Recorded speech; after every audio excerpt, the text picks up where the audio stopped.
Class is now in session. I am Professor Hockey, and today we're discussing Game 46 of the regular season between the San Jose Sharks and the Tampa Bay Lightning, in which the Sharks have lost 3-2 in overtime. So the Sharks finish off this very difficult 4-game road trip with a record of 1-1-2. They managed to beat the Washington Capitals in regulation. They lost to the Carolina Hurricanes in regulation, and then they lost in overtime to both the Tampa Bay Lightning and the Florida Panthers, meaning the Sharks got 4 of a possible 8 points. But when you consider the circumstances of this road trip against 4 of the best teams in the entire league, the Sharks actually did not do half bad for themselves, playing some .500 hockey, and I'd say that even though they were outplayed in most of the games that they played, the only one they weren't was in their one victory. It was nice to see that the Sharks could manage at the very least half of the points possible on this road trip. Of course, when you consider the grand scheme of things of where the Sharks are in the playoff picture, you were probably hoping for more points, but realistically, you weren't really going to get many more. Now, moving on with a deeper look here tonight, it is definitely true that the Sharks were outplayed here, and you could definitely see that just by watching the third period of tonight's game. While the Sharks were the team to score the only goal in that third period, Logan Couture would tie it up and force an overtime. The Tampa Bay Lightning did basically everything except score in that third period. It kind of reminded me of the third period against the Florida Panthers just a couple of nights ago, where the Panthers were just dominating and skating circles around the San Jose Sharks and managed to score 3 goals for themselves. But the Panthers did that thanks to a couple of lucky bounces that allowed them to beat James Reimer, who was really on his game that particular night. Here tonight, the Lightning didn't really get many of those bounces in the third period at the very least, and Reimer, still on his game here tonight, kept the Sharks alive and managed to steal them a point here in Tampa Bay. Having said all that, even though we can obviously admit that the Sharks were outplayed here, they definitely didn't deserve, I would say, the 2 points, and we're lucky to even get the 1 point. We can still talk about the major thing here tonight, which most Sharks fans will probably point to, which is the officiating. I very rarely have brought up the officiating thus far this season. Actually, I'm not sure if I've ever really brought up much criticism of the officiating. I usually reserve this particular topic for nights that are just very, very bad, and this definitely sticks out as one of those. There were multiple issues in this game, but I want to talk about what happened late in the second period, early in the third period, and then in the overtime. So late in the second period, the Lightning got 3 straight power plays. The first one was on a delay of game from Balcers, perfectly fair call. The second one was on a Logan Couture hook, which was maybe somewhat borderline, but I'll give it to them, I guess. The third one, however, is where I draw an issue with. This is where I kind of, draw a line in the sand, because Timo Meier is rushing down the left wing from Vasilevsky's perspective. He has the speed to be able to get around Ryan McDonagh, and so he does so. He cuts across the crease, the top of the crease. He's not going to hit the Lightning goaltender Vasilevsky if he is unimpeded, but since McDonagh has no other option to defend Meier besides just letting him go, he decides to push Meier, who then ends up crashing in to Vasilevsky. And then, of course, the Lightning players get mad that their own player pushed a Sharks player into their goalie, and as such kind of begin to attack Timo Meier. And the penalties by the end of this is that both Cirelli and Meier were given 2 minutes for roughing. Fair enough, I guess, but Meier was given an extra 2 minutes for goaltender interference, and I do not understand this particular penalty because it sets a rather dangerous precedent that I know the NHL is never going to actually follow, since there have been many times in the past where this exact play has happened and no goalie interference was called. And there will be many times in the future where this exact play will happen and no goal interference will be called. But this is a situation where the justification, I guess, is that, well, Meier is making a dangerous play towards the net and McDonagh can't just let him go by him, and so his only recourse is to push Meier into the goaltender, and that is somehow, by some backwards logic, Timo Meier's fault in this particular situation, which doesn't make any sense, especially when you to try and apply that logic to any other possible penalty. I mean, imagine a defenseman who's making the argument, well, I can't just let him by him, so I had to, I can't just let him by me, so I had to trip him. I had to hook him. The logic begins to fall apart when you talk about it in that way. So why is it that McDonagh couldn't just accept that he was beaten, or the refs couldn't have just accepted that McDonagh was beaten, and that he ended up just having to push Meier into his own goaltender? I don't understand how this ends up being a goaltender interference, or at the very least, I don't understand how it ends up being a power play for the Lightning by the end of it. At best, this should have just been even strength. I think it definitely should have been that, but the Lightning get a third straight power play to end off the second period, and the Lightning actually score on one of them, and that ends up being Killorn to make it 2-1. Then early in the third period, there is this phantom tripping call by Stamkos onto a Sharks player that gets the Sharks their own power play early on in the third period, and it's one of those things where you understand it as a makeup call in this situation, but it doesn't really feel good to get it because the Lightning did really nothing wrong in this particular situation, but because of a terrible call earlier by the referees feel they feel as though they need to give the Sharks a power play, which it's just an awkward situation in general, so I'm not really happy with how this stretch of play went. But that's not the end of the officiating drama in this game. Now let's move over to overtime. Bit of a back and forth overtime, I would say. Sharks getting a chance or two, the Lightning getting some chances in that overtime. And then there's a play as the Sharks go into the corner in the offensive zone. Timo Meier gets tied up with Ryan McDonagh. McDonagh has his stick between the legs of Timo Meier, and then the blade caught on the back of his leg, and Meier ends up falling over. McDonagh ends up getting called for a tripping penalty for the situation, but on top of that, Meier is also called for an embellishment penalty, which just completely washes out the oncoming Sharks power play, and so it ends up just staying at even strength, and interestingly enough, the Lightning would go on to score the overtime winner just a few seconds later. And the big argument here is that how is this embellishment in any which way? It's pretty clearly a trip, stick between the legs, blade caught behind one of Meier's legs.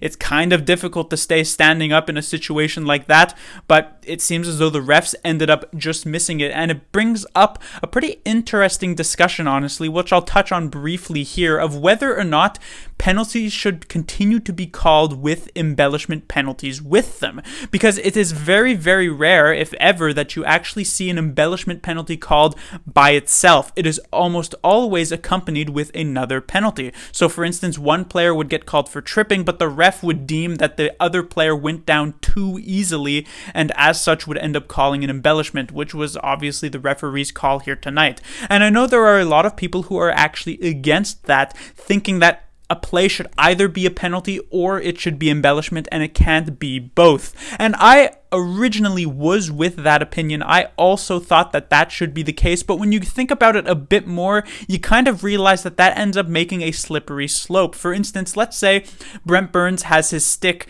hit the back of the skate of Steven Stamkos, and then Steven Stamkos just ends up losing his balance and falling over. That's not necessarily a tripping penalty, but if you're a referee, can you call that an embellishment as just a singular independent penalty? It's kind of difficult because you want to give Stamkos the benefit of the doubt that he just sort of fell over, but it's also a situation that maybe he was looking for a call, but you'll never really know. And so this applies to every possible situation like this. You hook someone, they go down easy. Did he go down easy, or did he maybe just lose his balance and fall over? This is really the reasoning why embellishment penalties are always coupled with another penalty. It's basically just a way of the ref saying, like, yeah, this is technically a penalty, but I don't like how much you tried to sell it. In the end, though, I will say, obviously, this should not have been an embellishment penalty on Meier. It was a very rough game for the officials, but to recap it, I guess, the Sharks didn't really deserve the victory tonight anyway, so I'm not too mad about the situation. Now that we're already many minutes into this one with this very long discussion, I'll briefly mention how this game went. First period was completely scoreless. In the second period, the Lightning would strike first. The Sharks would tie up the game off of a Balcers goal, and then Killorn late in the second period on one of those power plays would make it 2-1. Third period, Couture on the phantom makeup call would be able to make it 2-2, and eventually the overtime winner would be Victor Hedmans to win it for the Lightning 3-2. On to the players to talk about the Sharks' first line, if you can call them that, of Dahl and Couture and Balcers. Kind of an argument whether or not they're the first line or the second line But Dahlin, Couture, and Balcers were definitely the Sharks' best line at the very least here tonight. For the Sharks, they looked quite good. Dahlin has definitely looked a lot better throughout this entire road trip, which was actually nice to see. It seems as though because Dahlin has rose to the challenge of playing against these high-ranked teams in the standings, which is definitely nice to see. Balcers has been pretty strong ever since he has returned from his injury a few games ago, and Logan Couture centering these two players has also done a very good job. On the other hand, the second line has been a bit of a disappointment throughout this road trip, in particular Timo Meier, who had been just on fire prior to the beginning of this 4-game road trip, really kind of cooled down in all of these very difficult and tough matchups. Obviously, you're not necessarily going to be able to score 5 goals like you could against the Los Angeles Kings, against a team like the Hurricanes or the Tampa Bay Lightning, but you are expecting a bit more offensive jump from Meyer and by extension from Hertl and Barabanov. And while there were a couple of opportunities here, obviously the Meyer opportunity on that goaltender interference penalty call late in the second period was one of them, but you're also expecting a bit more. When it comes to the third line, I talked about how this line had rebounded, but they seem to have gone back to their ways of just being hemmed in their own zone and not really doing anything offensively, as this was a pretty down game for the Sharks' third line in general. When it comes to the fourth line, we again had a substitution, of course. Gadjevich ends up with Peterson and Gregor. Gregor obviously has a pretty secure spot on the fourth line. He is essentially only playing on the fourth line because the Sharks' first 3 lines, top 9, are right now locked in place. So Gregor just doesn't have an ability to get into that top 9, at least until someone really underperforms. When it comes to the 2 other players on the fourth line, it honestly just kind of seems that Bob Booner has like a wheel of fortune inside of the dressing room with the names of Gadjevich, Peterson, Viel, and Weatherby on it, and he just kind of spins it twice before each game and then just happens to write that player in to play 8 minutes on a particular night. It's not as though it has any sort of impact. The Sharks' fourth line has been abysmal for the entirety of this season. There's been maybe 2 games or maybe a max of 3 where the Sharks' fourth line was actually good thus far in this season, and we're over halfway, so that's just kind of the story there. When it comes on the defensive side of things, Mario Ferraro makes a pretty interesting return to the lineup. Maybe not expected to return as fast as he did, but he ends up making it here, and it was a bit of a rough game for these 2 players. Of course, it's a similar situation as it was in Florida. You're against a really, really strong team, so it's very difficult to actually be able to limit a lot of these chances. So you could say that Brent Burns and Ferraro did their best, though I take a look at a couple of these goals, and I don't like the type of defensive play that Brent Burns showed on some of them. The Cirelli goal in particular, it's essentially a situation where he is covering Cirelli when he has the puck, and then when Cirelli passes the puck off to Braden Point, Burns just kind of forgets that Cirelli is there and then is unable to tie him up completely when the puck comes back to Cirelli, and he goes for the easy tap and goal, which was disappointing to see, but I guess not a terrible night. Maybe. When it comes to the other 4 defensemen for the San Jose Sharks, another player returning to the lineup was Jacob Middleton. He ends up on a pairing, I believe, with Marc-Edouard Vlasic. And I would say that the rest of the Sharks defensemen were decent enough. Still not fantastic, but they did their job, I guess.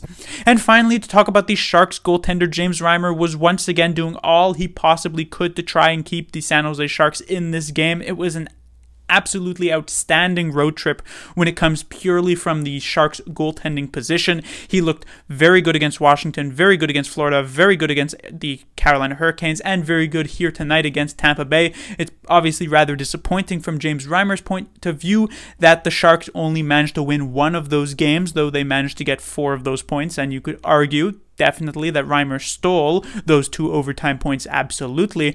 So good to see, and he gets a well-deserved break now, as the Sharks do not have another game for almost 2 weeks at this point. But that will do it for this review. The Sharks will be back in action, like I said, in just about a couple of weeks, where they will take on the Edmonton Oilers on Valentine's Day. And coincidentally enough, I guess you could say, the Edmonton Oilers were the team that actually ended up signing Evander Kane after the Sharks had let him go, after they had terminated his contract. So on Valentine's Day, February 14th, the Sharks will have their anticipated reunion with Evander Kane, and we'll see if there's any bad blood between him and the rest of the team, because you may not really be surprised if there is.